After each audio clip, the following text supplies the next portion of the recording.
Xudo xohlasa mana kartamizni oldik.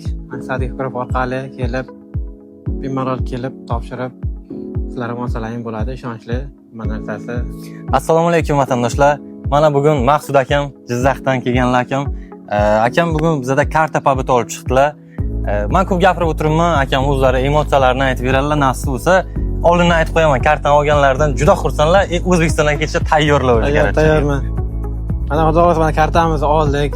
Maqsadiy Group orqali kelib, bemalol kelib topshirib, sizlar ham olsalaring bo'ladi, ishonchli narsasi. Xudo xohlasa biz oldik, mana endi ketamiz O'zbekistonga. Qancha vaqtingiz ketdi aka dokument olishga? 1 yilda. 1 yilda ketdi. 1 yilda chiqdim, xudo xohlasa. Shular ham agar ofitsialniy, legalniy ishlab yursangiz, hammasi qonun qoida ishi bo'lsa, nasib bo'lsa 1 yil, даже oldin ham chiqishi mumkin. Hammasi o'zingizga bog'liq. Yuristim qilib beradi deb, nelegal ishlab yurmaylar shuning uchun. Aka, o'zim maqsad, ish, plan qanday endi bu yoqqa endi nasib bo'lsa? 3 yil endi bemalol yurishingiz mumkin Polsha teritorisida. Ishlaymiz mana legalniy bo'lib, O'zbekistonga borib kelamiz aka, xudo xohlasa. Nasib. Maqsadiy Group jamoasiga katta rahmat. Sog' bo'lsangiz, baraka topsangiz bo'ladi. Agar sizlar ham karta pabuti bo'yicha muammolaringiz bo'lsa, karta pabuti olish niyatingiz bo'lsa, bemalol bizga aloqaga chiqishingiz mumkin. Hamma nomerlarda video ostida qoldirib o'tamiz. Sog' bo'lasizlar, salomat bo'lasizlar.